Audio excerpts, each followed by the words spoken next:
রাশিয়ার president Vladimir Putin গত রোববার দেশের একটি সামরিক কমান্ড পোস্ট পরিদর্শন করে শীর্ষ কমান্ডারদের কাছ থেকে পোক্রোভাস্ক ও ভোভচানাস্ক শহর দখলের রিপোর্ট পান। তবে ইউক্রেনীয় কর্মকর্তারা এই দাবি অস্বীকার করেছেন। পোক্রোভাস্ক দখলকে মস্কোর কৌশলগত অগ্রগতি হিসেবে উল্লেখ করে পুতিন বলেন, এটি ইউক্রেনে রাশিয়ার সামরিক অভিযানের পরবর্তী ধাপকে আরও জোরদার করবে। রাশিয়ার প্রেসিডেন্ট ভ্লাদিমির পুতিন গত রোববার দেশের একটি সামরিক কমান্ড পোস্টে আকস্মিক সফর করেন। সেখানে তিনি রুশ বাহিনীর চলমান ফ্রন্টলাইন পরিস্থিতি এবং সাম্প্রতিক অগ্রগতির বিষয়ে সরাসরি ব্রিফিং নেন। সোমবার ক্রেমলিনের মুখপাত্র দিমিত্রি পেসকভ নিশ্চিত করেন যে পুতিনকে সামরিক শীর্ষ কমান্ডাররা ইউক্রেনের দুই গুরুত্বপূর্ণ শহর দোনেস্ক অঞ্চলের পোক্রোভস্ক এবং খার্কিভের ভোভচানাস্ক মুক্ত করার প্রতিবেদন উপস্থাপন করেছেন।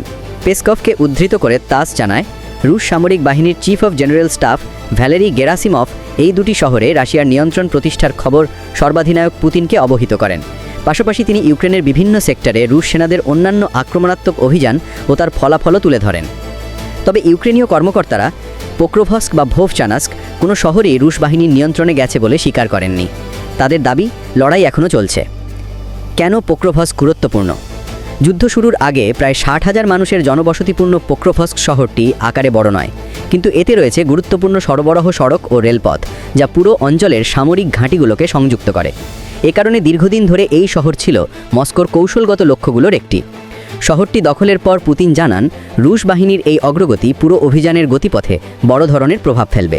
তার ভাষায়, এটি একটি গুরুত্বপূর্ণ অগ্রগতি। আমাদের বিশেষ সামরিক অভিযানের শুরুতে নির্ধারিত কাজগুলো অর্জনে এই সাফল্য সামনে এগিয়ে যাওয়ার পথ আরও পরিষ্কার করে দেবে।